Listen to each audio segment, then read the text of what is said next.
मैं शुक्रिया अदा करता हूँ स्कूल के डायरेक्टर तारिक साहब का, जिन्होंने मुझे यहाँ चंद मिनट बोलने का मौका दिया।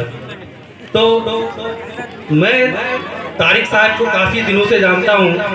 मैं उनके संघर्ष को आपको बताना चाहता हूँ कि जब हमारे सीमांचल में शिक्षा का नामो निशान नहीं था, दूर दूर तक स्कूलें नहीं थी, उस समय हमारे इलाके में दो फेमस स्कूल था। हमारा स्कूल बहादुरगंज और मॉडर्न स्कूल भट्टाहाट।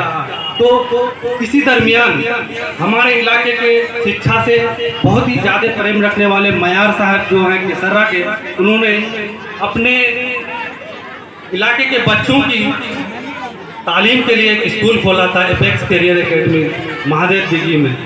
तो मैं और डॉक्टर शम्स आगाज जो केसर्रा से ताल्लुक़ रखते हैं, दोनों सबसे पहला स्टूडेंट था एपेक्स करियर एकेडमी का। मयार साहब हमेशा बच्चों की तालीम के लिए इलाके में लड़ते रहे और बहुत सारे काम किए हैं। तो उस स्कूल की स्थापना 2003 में हुई थी। इसी बीच उससे पहले हमारे तारिक साहब जो हैं वो केसर्रा में एक स्कूल खुला था, वहाँ अपना योगदान दे रहे थे, लेकिन कुछ कारणवश स्कूल बंद हो गया था शायद। और तारिक साहब एजुकेशन से जुड़े हुए थे और उन्होंने एपेक्स करियर एकेडमी में जाकर अपना योगदान शुरू किया।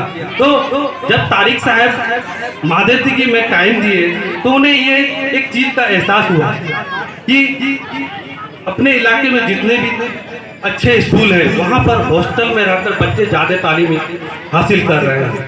तो उनको एक एहसास हुआ कि हॉस्टल में उन्हीं के बच्चे पढ़ सकते हैं जिनका यानी मासी हालत है ना, इकोनॉमिकल कंडीशन अच्छा हो। तो उन्हें ये लगा कि शायद हमारे इलाके में लोग बहुत गरीब हैं, यहाँ मेहनत मजदूरी करने वाले लोग ज़्यादातर हैं हमारे इलाके में। तो उनको ऐसा लगा कि क्यों ना एक ऐसा स्कूल खोला जाए जहाँ हम हॉस्टल नहीं, सिर्फ स्कूलर बच्चों को ही बहुत कम पैसे में तालीम दे सकें। और उन्हीं सोच के साथ 2006 में जब हमारे इलाके में स्कूल का नाम नहीं था, उन्होंने अपना स्कूल खोला।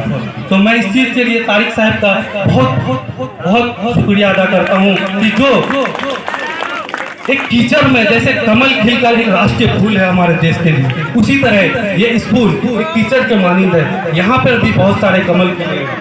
आपको बुनियादी तालीम बच्चों को जो जहाँ हासिल करते हैं लोग उसे नहीं देखते हैं। जब बच्चा सक्सेस होता है तो वो बड़े बड़े इदारे में कहाँ पर हैं उनको याद किया जाता है। मैं कहना चाहता हूँ कि बच्चों की कामयाबी के पीछे उसका बुनियादी एजुकेशन जहाँ से हासिल किया है वो माने रखता है, क्योंकि अगर हम बुनियादी अच्छा नहीं देंगे तो वो बच्चा कभी कामयाब नहीं हो सकता है। इसलिए हमें जड़ को मजबूत करने की जरूरत है। जड़ तभी मजबूत होगा जब हम अपने इलाके में चल रहे शिक्षण संस्थान जो चल रहे हैं, जो बहुत ही कम खर्च लेकर स्कूल चला रहे हैं, वहाँ हमें ध्यान देना होगा। अब ये नहीं है कि हमारे बच्चे इस स्कूल में नहीं पढ़ रहे हैं तो हम अपनी जिम्मेदारी से पीछे हट जाएंगे।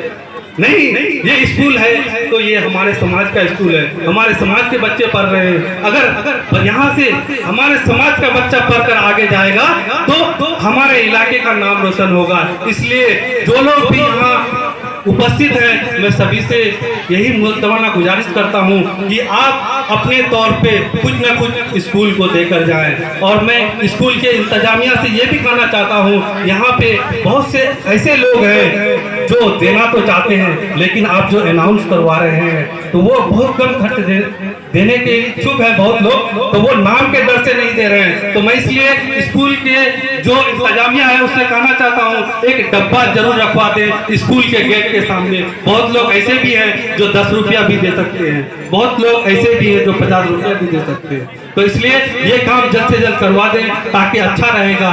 लोग देने के ख्वाहिशमंद हैं, लेकिन वो सोच रहे हैं कि माइक में अनाउंस होगा इतना कम रुपया देंगे तो मेरी बेइज्जती हो जाएगी, इसलिए ये चीज़ करवा दें। देखिए देश की हालत जो है अभी बहुत खराब है, बार बार लॉकडाउन, शिक्षण संस्थानों का बार बार बंद होना, तो इसलिए अब लग रहा है कि नहीं, लॉकडाउन नहीं होगा।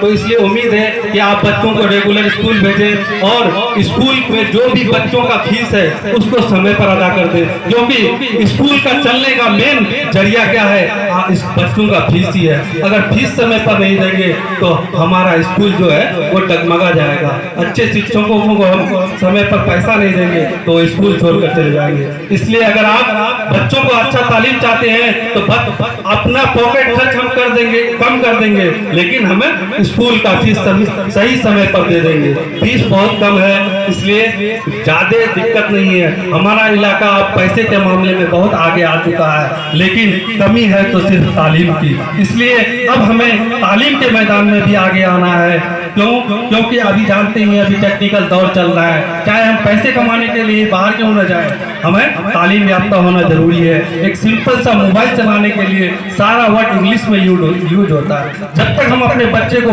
पढ़ाएंगे नहीं तो वो कैसे अपना जीवन यापन करेंगे। एक ATM है, वहाँ पे भी आपको एक टेक्निकल है, वहाँ पे भी शिक्षित होना जरूरी है। तो मैं एक शेर के साथ अपनी बातों को यही खत्म करना चाहूँगा। मेरी ख्वाहिश मेरी अरमा, मेरी ख्वाहिश मेरी अरमा नहीं है, मेरी ख्वाहिश मेरी अरमा नहीं है। थोड़ी भूल रहा हूँ, देख लो भाई। मेरे अरमा मेरी ख्वाहिश नहीं है, ये दुनिया मेरी फरमाइश नहीं है। मेरे अरमा मेरी ख्वाहिश नहीं है, ये दुनिया मेरी फरमाइश नहीं है।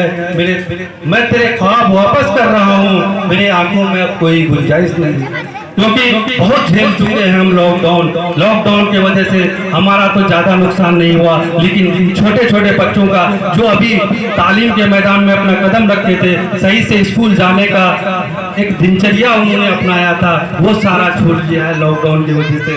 तो दुआ कीजिए कि अब दोबारा कोई ऐसा महामारी ना आ जाए कि ताकि हमारे बच्चे पीछे रह जाएं। ऐसे भी लॉकडाउन की वजह से हमारा जो देश है वो 5-10 साल पीछे चल रहा है, बेरोजगारी बढ़ चुकी है। इसलिए अब जो भी बच्चे स्कूल आ रहे हैं तो वो ज़्यादा से ज़्यादा मेहनत करें, क्योंकि अब देश का जो माहौल है यहाँ प्राइवेट चीज़ों को ज़्यादा वैल्यू दिया जा रहा है। जब तक आप अपने आप में कोई ऐसा फील्ड को महारत नहीं हासिल कर लेंगे तब तक आप कामयाब नहीं हो सकते हैं। इसलिए सोच बदलो सितारे बदल जाएंगे, सोच बदलो सितारे बदल जाएंगे, नजर बदलो नजारे बदल जाएंगे, कश्ती मत बदलो दिशा बदलो किनारे खुद बहुत बदल जाएंगे। शुक्रिया सर सैयद एकेडमी के सभी मेंबर्स का मैं शुक्रिया अदा करता हूँ जिन्होंने मुझे यहाँ अपनी बातों को रखने का मौका दिया। शुक्रिया तारिक साहब और शुक्रिया रिजा अहमद साहब, शुक्रिया।